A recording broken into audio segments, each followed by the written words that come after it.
Hoy te doy de lo que te gusta y es que vengo a cumplir mi palabra. Hemos vuelto al castillo más encantado de Inglaterra, Chillingham Castle, a hacer algo que no todo el mundo puede hacer. Vamos a recorrer el castillo por dentro con uno de sus guías más expertos, que nos va a contar la historia real, la violencia y las leyendas que hay detrás de cada habitación. Además, vamos a entrar a zonas privadas donde vive la familia o se quedan sus personas más allegadas. Hoy vas a ver Chillingham como casi nadie lo ve y lo que vamos a descubrir aquí explica por qué este lugar tiene la fama que tiene. Esta es la parte 1 de este vídeo por el día y en el próximo te viene una sorpresa, pero de momento, ¿estás preparado para la aventura de hoy? Dentro vídeo.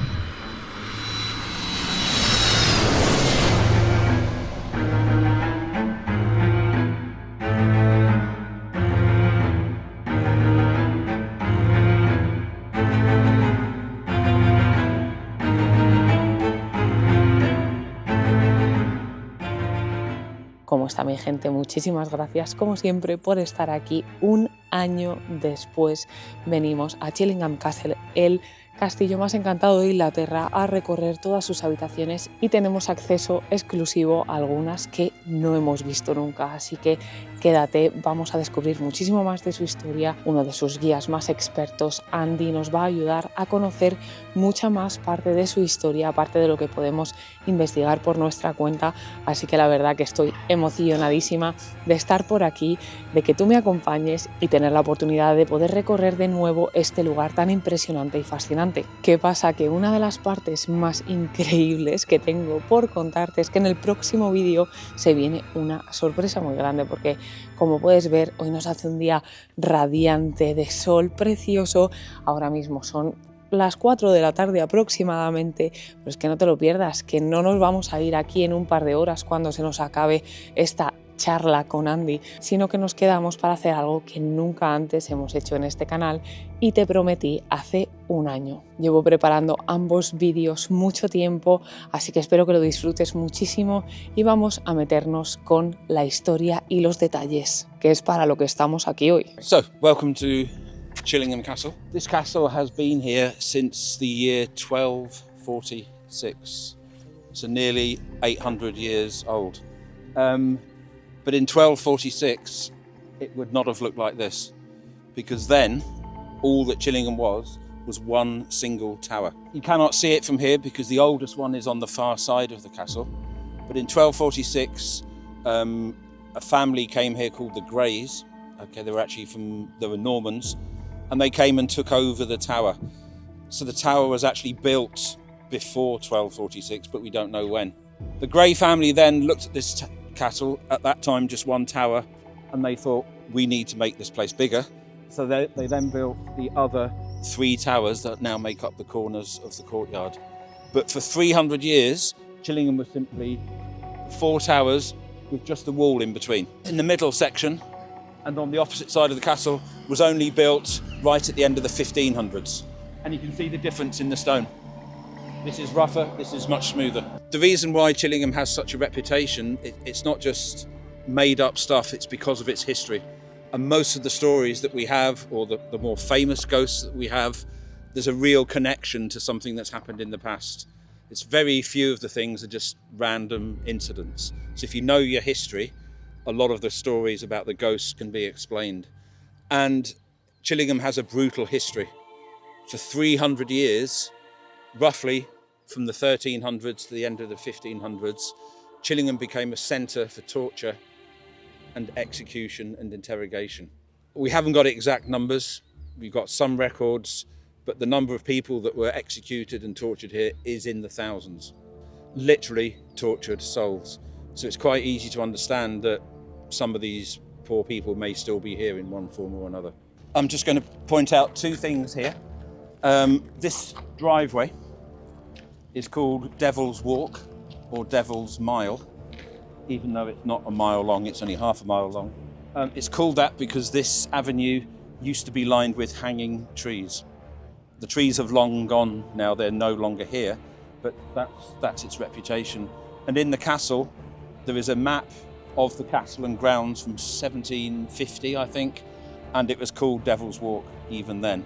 Okay, it's not something we just made up for ghost tours. And in 1999, in this grass verge, just up there on the right-hand side, some human bones appeared at the surface after some heavy rain. You know, they weren't dug up, they just appeared like a First World War battle site. And that was in 1999. So all down here there would have been hanging trees.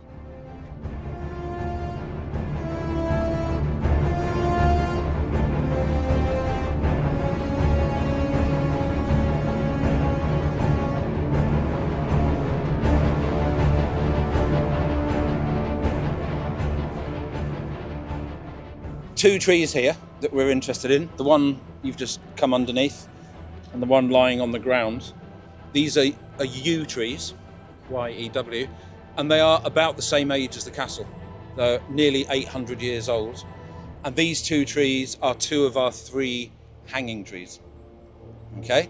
Now when you think of hanging, you probably think of being strung up by the neck. That didn't really happen here. It was worse. People were normally brought to these trees after they'd already been tortured.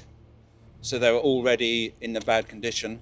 Some of them had their hands tied behind their back, a rope tied to their wrists, and then pulled up into the tree that way, okay?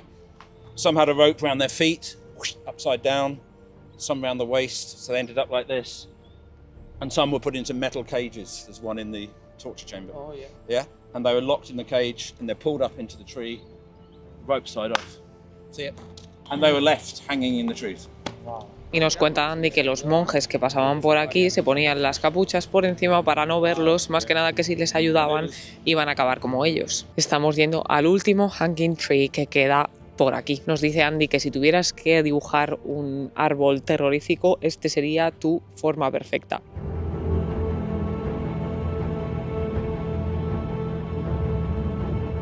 Nos cuenta que en la otra parte del árbol hay todavía marcas, hay 3 marcas de las cuerdas que se solían atar aquí y obviamente esas cuerdas pues sujetaban a gente.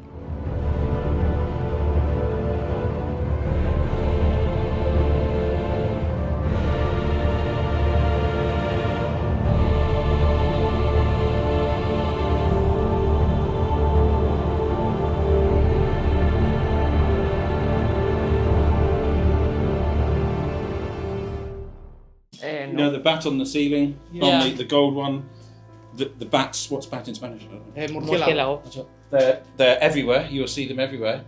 That is because the bat is on the owner, Sir Humphrey Wakefield. His family crest has a bat on it. And you will see bats everywhere. It catches here, under tension. So if you come and step on this, whoosh, So it's for people. for people. It's a mantra, isn't It it? works Yeah. well on women as well. Oh, I mean, yeah. Surely. Yes.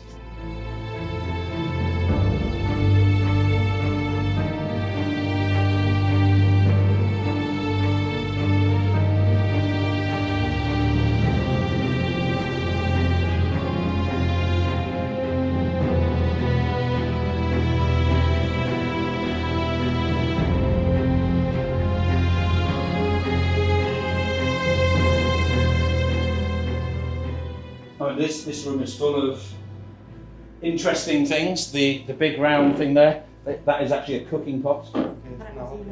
Yeah, for an army of 500.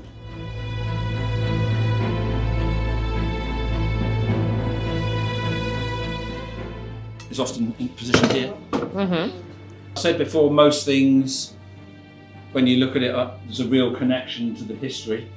We're not sure about this one, because sometimes this chair is seen to move by itself. Okay, and you think, well, maybe it's a bit of a funny story. And you can see that this door is moving. Obviously, it's just the wind blowing through. So some people would say, oh, it's just the wind that's moved the chair. Okay, but the previous caretaker, he's no longer here now, he once came through that door, 10 o'clock in the morning, and this chair was moving backwards and forwards, not just a little bit, but full on backwards and forwards. And he said he watched it move for about a minute before it stopped. Because you could say, oh, somebody played a trick on him and came through the door and pushed it and run away again to scare him. You think, well, that's possible. But you look, you watch this, just count how long it moves for. So this would be the maximum.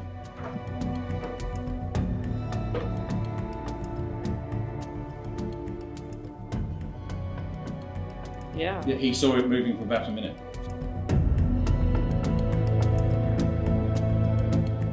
La mazmorra, para que te hagas una idea, se llama el lugar olvidado o el sitio de los olvidados o algo por el estilo. En francés es oubliette, así que te puedes imaginar que una vez que venías por aquí no ibas a salir más. Fíjate en la puerta, o sea, es que es súper pequeña y hace un frío aquí que es que solo puedo pensar quedarte aquí solo para el resto de tus días tendría que haber sido horrible.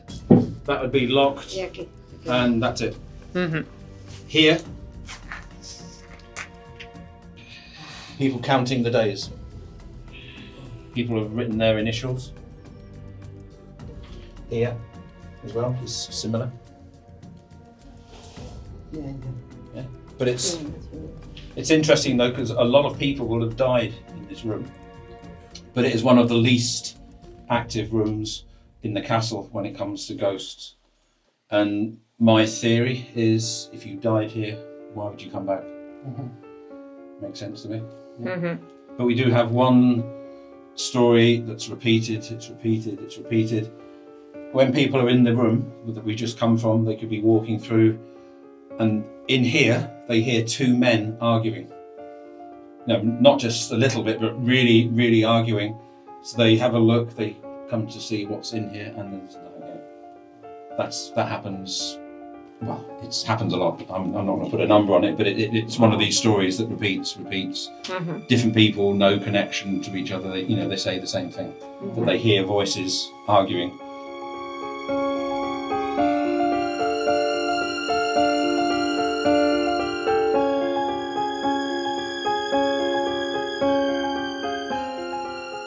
In terms of the building itself, at Chillingham, there's been many changes over the years. For example, there you can see where the window used to go. See how it used to be bigger? If you look at the top up here, but it's been filled in, that's been changed.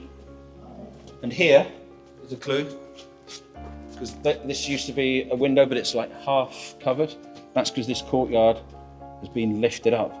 The original courtyard is, the original base layer is much lower than this. Okay, so you can see how that's a clue, because there used to be a window there that's been partly covered.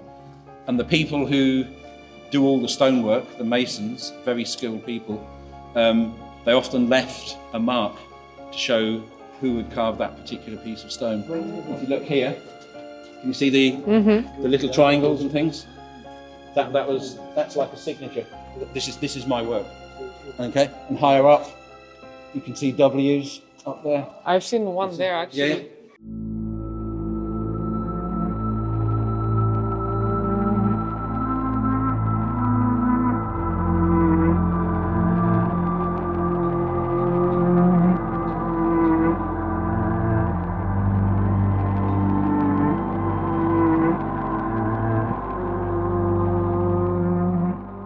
Now the southeast tower.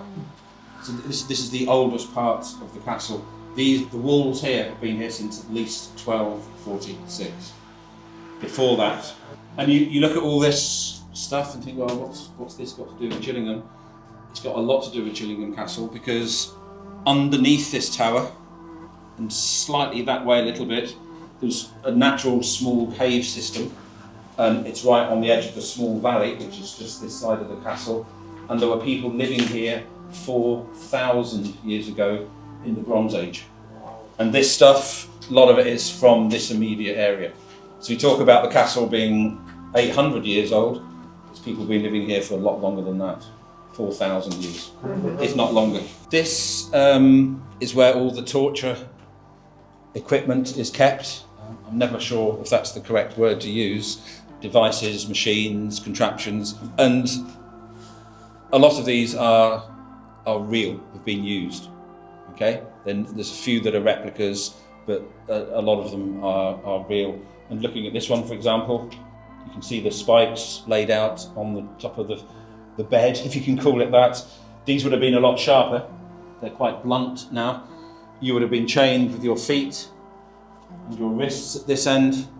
That would be bad enough on its own, but it's a terrible thing, because under here is a grate where they lit a small fire. It is unique to Chillingham, but it probably isn't, but it's quite unusual. This is what they used to do to suspected witches. Now, to find out whether she was a witch or not. This is not, she's been accused, she's had a fair trial, and this is her punishment. This is how they found out whether she was a witch. She was placed inside, the top is sealed, then the barrel is pushed. Okay? It would spin round, she would be cut to pieces, almost certainly she would die. If she died, she's innocent. If she survived, she must be a witch, and they used to burn her. So you would be tied to here and here, and be tied to the top, and then they do this, so it pulls you apart. Dislocation.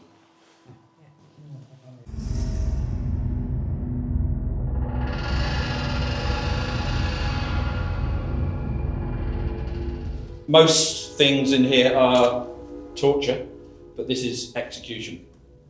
Okay? Obviously this is not original, that is not original, but can you see the stone? How it's designed to catch the blood? Oh. Yeah? If you came in here and were given a choice, okay, which one do you want of these devices? You might choose this, because you would hope it would be quick. But there's a very famous execution in Britain. Have you heard of Mary, Queen of Scots? She was executed, very important execution, and it took 3 hits to do the job. The first one just glanced the neck, the second one didn't go all the way through, the third one did. So maybe not quite as quick as you would think.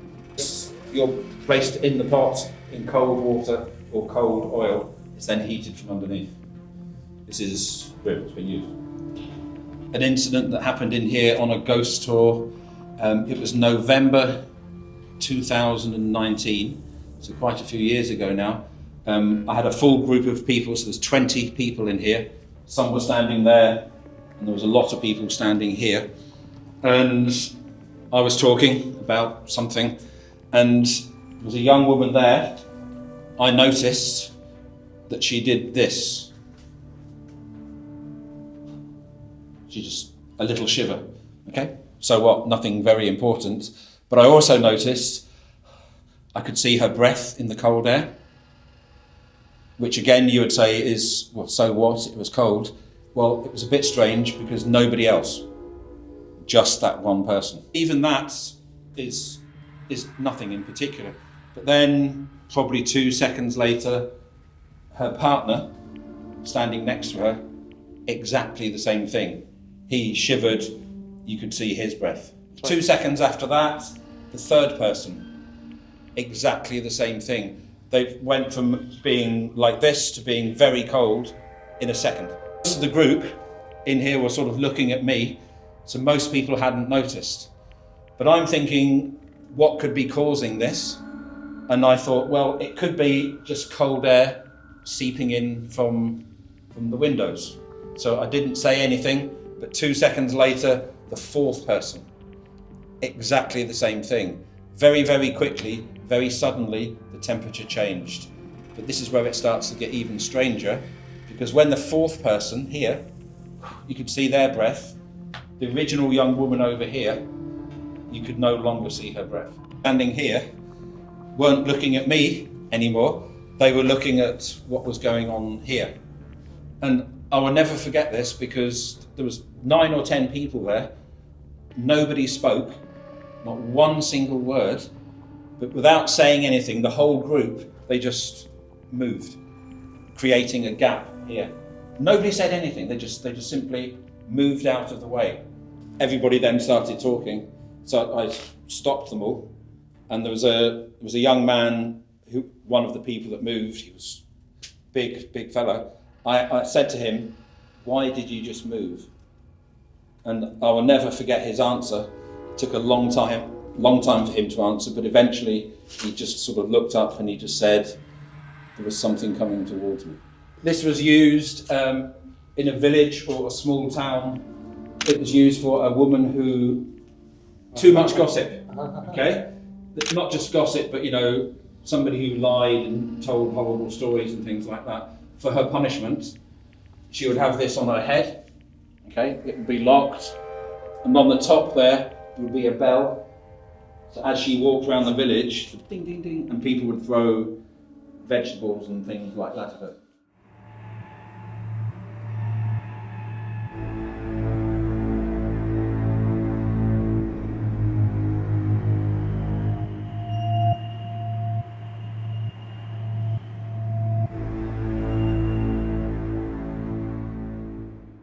It gets used, you know. You get used. Yeah, some of the stuff in here actually gets used. Some free. Esta es la puerta principal al apartamento del dueño del castillo, Humphrey Wakefield.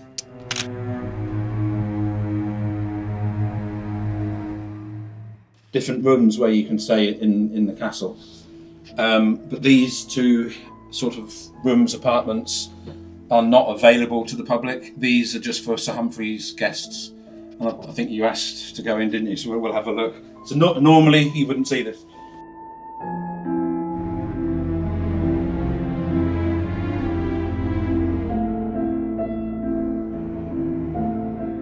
Very Wow. different. So you.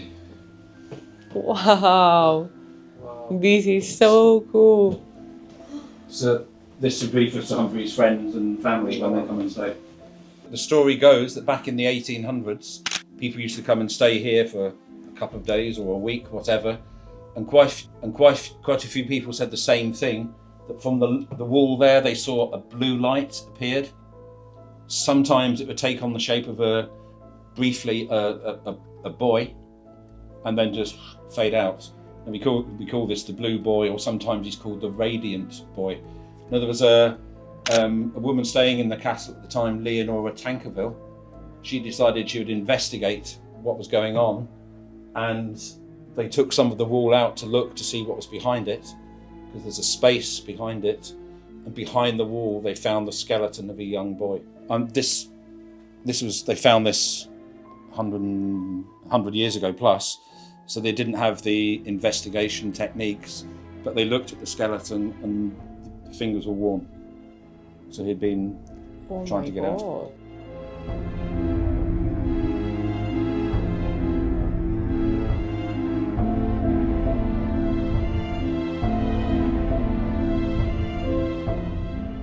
Es alucinante estar aquí. Aquí solo tiene acceso las personas que son amigas de o conocidas o familiares del dueño, y es un absoluto privilegio poder estar aquí investigando todo, echando un vistazo y aprendiendo más de la historia de este castillo.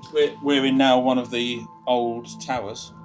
When the 4 towers were built, the staircase used to be on the outside. So here, the staircase would have gone all the way up to the top. And it's the same on all 4 of the different towers. That was okay when it was built, but a few hundred years later you could then have cannons that could smash through the wall. Okay, so if you could smash through the wall and you got a staircase, you can take the whole castle. So what they did is they took the staircases out and put them on the inside.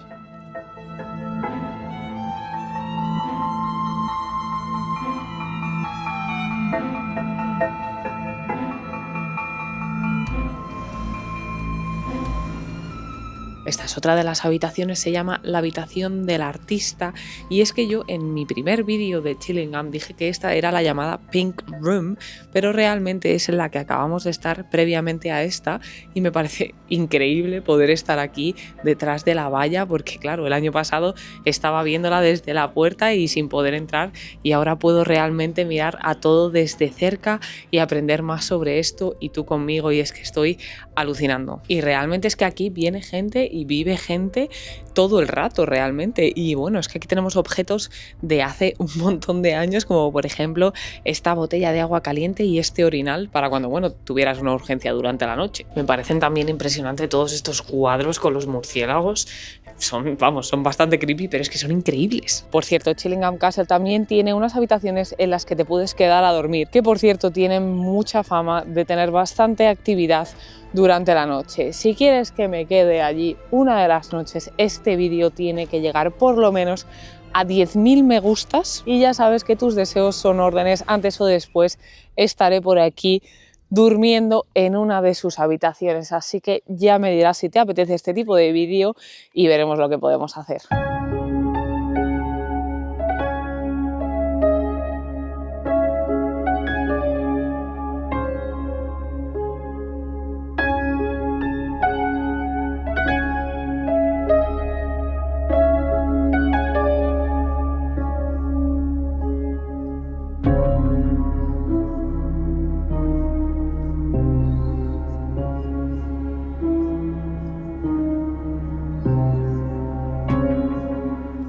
Tú ves esta habitación ahora mismo, ¿verdad? Pues en unas horas la vamos a ver completamente diferente y tú en el siguiente vídeo, así que no te lo pierdas. This room is called the Edward I room.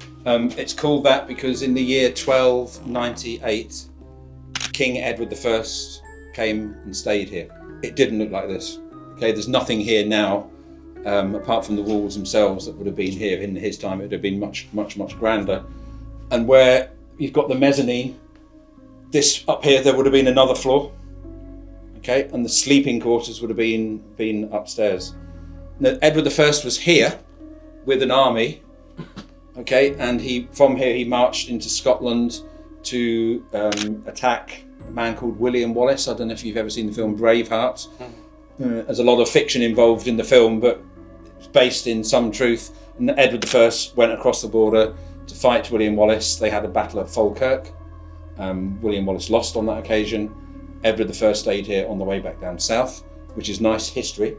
But that's not why we bring people here on ghost tours, because this is the room, by reputation, it's the one that people don't like. This is the room that is the most sinister in the castle, the most malevolent in the castle. People come in here who know nothing about Chillingham, and they walk in and the hairs on the back of the neck will go up and they feel something in their stomach. Sometimes people get headaches. Sometimes people get very emotional in here. I've seen people just suddenly cry and they don't know why. When I do ghost tours, you can imagine in here, it's normally no lights, it's dark. So people have their little torches and things, but it feels a lot scarier than when the sun is shining through the window. But sometimes at the end of the tour, people will come to me as people are leaving and they'll say, Andy, what was that room upstairs called? The Edward I room. Yeah, didn't like it. And I say, well, why not? And then they describe something like this. They said it felt like... Oh, wow. That's a feeling. Oh, wow. Wow. It felt like somebody was standing right in front of them. Oh, wow. The whole time that they were in the room. Particularly people who sit here. I watch, because I know what to look for. They're sitting here, and they're like this. And you can see them always looking over their shoulder. And I don't say anything, but I just watch them, and it's, you know, it's like this. They feel very, very uncomfortable, uneasy, as if there's something standing right here. And a lot of people feel very, very tight-chested and a bit panicky. You often see it. And sometimes it's before I've said anything. Because afterwards, you think, oh yeah, they heard what I've said and it's got into their head. But you know, before you've said anything, people get these reactions. Often up on the mezzanine is a tall, dark, shadowy figure, sometimes with a hood. Appears to be just looking down. Not always, but that's often is seen up there. And you know, the malevolence of this place, you can really link to things in the past with history, because this was also the accommodation of a man called John Sage. Now, you hear a lot of nonsense about him, but he was, for a fairly short period, the chief torturer in the castle. And he was one evil, horrendous person. And while he was here, this was his room. So you connect the real malevolence, the evil of the real person, to the spirit that we think is perhaps here now. It's an easy connection to make.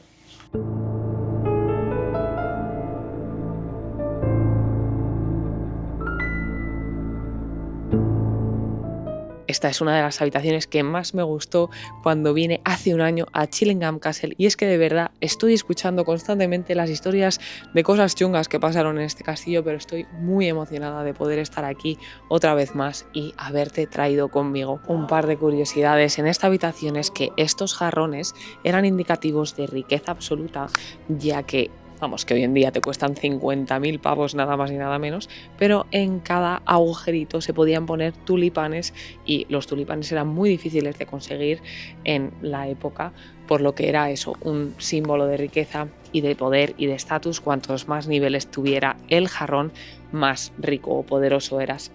Y también esta bañera que tenemos al final de la habitación de madera perteneció a Mick Jagger de los Rolling Stones. Tú ves esto que parece papel pintado, ¿verdad? Pues son telas. No creo que sea por la emoción del momento, es que realmente este es uno de mis castillos favoritos, uno de los más impresionantes que he visto por toda la cantidad de objetos antiguos con historia que puedes ver en cada uno de sus muebles, en cada una de sus esquinas realmente.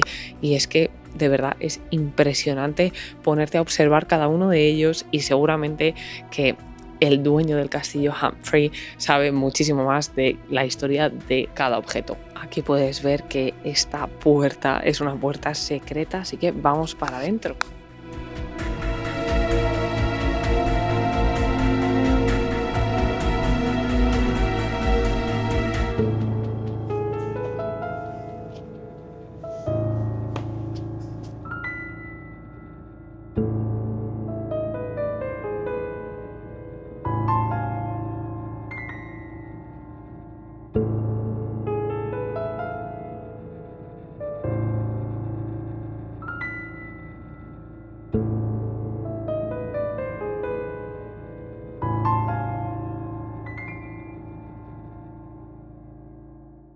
Different experiences, yeah. Sometimes on ghost tours, but sometimes not. I think one of the best ones was I had a group, and it was about 14 people, and we're all sat at this end of the table. So there was nobody down there at all. Okay, the last person was sort of here and here. I was talking about something, and we all heard a noise down there.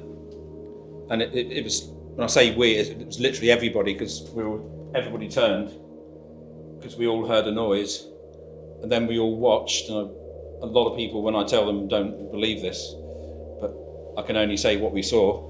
We watched as the end chair. Okay, so we were all sitting up there, and then we heard something, and this chair just did this. Stopped. It didn't go flying across the room, it didn't do a million somersaults and smash into 1,000 pieces like it would in a Hollywood film. It just dragged back and stopped. And we were all sitting up there. There's nobody anywhere near it.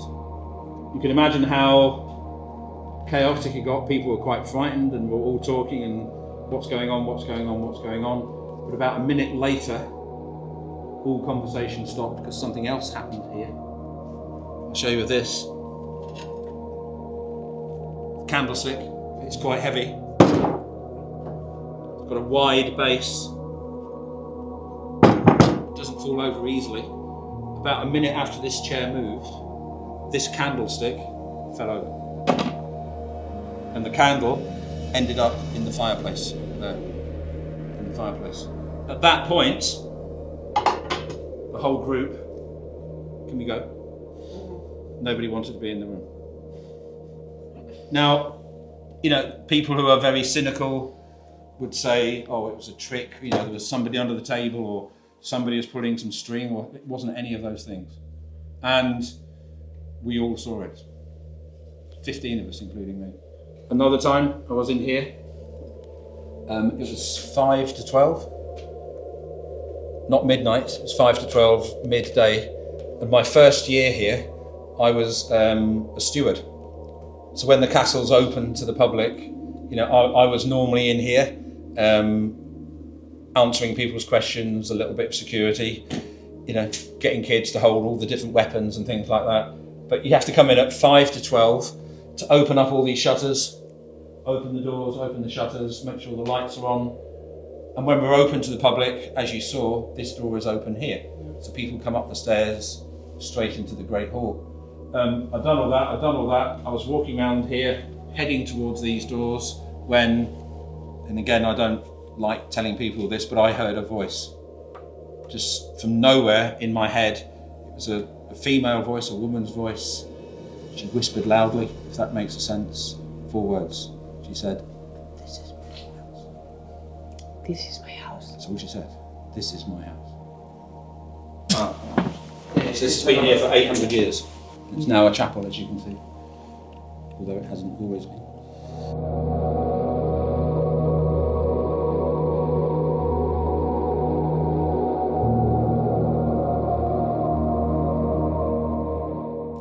you're talking about Lady Mary Berkeley. I have absolutely no reason for thinking this, but I always think this is my house. That was her. It's her. There's Lady Mary Berkeley. She came here in the 1690s to marry the Lord of the Castle at the time. His name was Ford Grey. They had a young daughter, also called Mary. But she was from the south of England, in Gloucestershire. But then her family sent up Henrietta, her younger sister, to keep her company, because being pretty lonely in a place like this. And then her husband, Ford Grey, starts having an affair with her sister. Ford Grey and the sister, they leave the castle together, and they moved away all together. Lady Mary stayed here. People say she was waiting for her husband to come back, but he never did. Cutting a long story very short, both Henrietta and her husband died before her. Her daughter also died before her, and she died very much on her own. But we think she's still here because in real life, she used to carry a pomander of rose petals. It's like an air freshener, basically, with her everywhere she went. Because of the moat, it used to stink in the summer because it had shite in it, basically. It would smell very, very... So she had this pomander of rose petals. She carried it everywhere she went. And too many to count occasions we could be talking pretty much anywhere in the castle. And you know, if somebody walks past with a very strong perfume on, it's like that. Some people say, can you smell something sweet? Some people say, can you smell flowers? But more specifically, some people will say, can you smell roses? And we get that an awful lot, as if Lady Mary Berkeley has just walked past.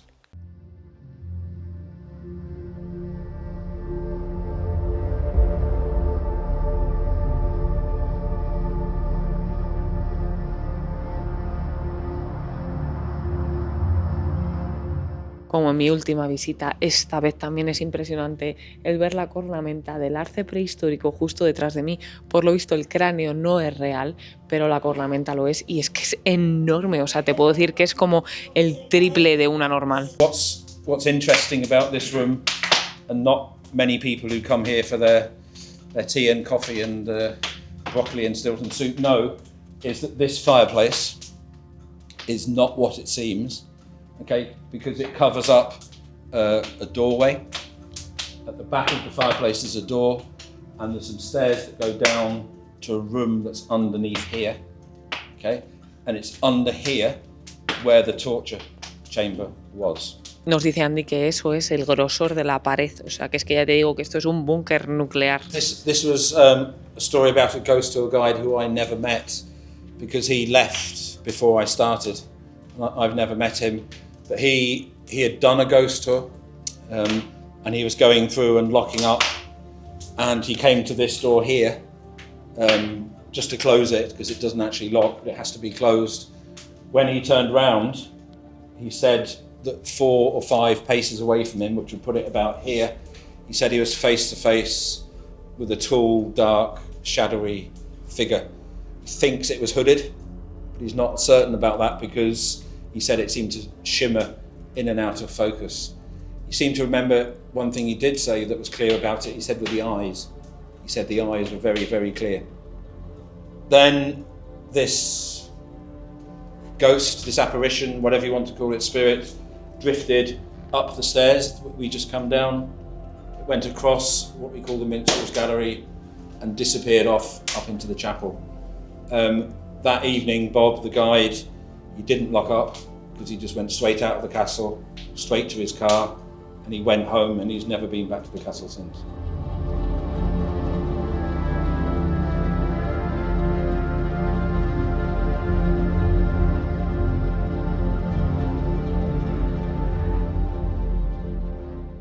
Así que bueno, mi gente, esta visita diurna ha terminado aquí.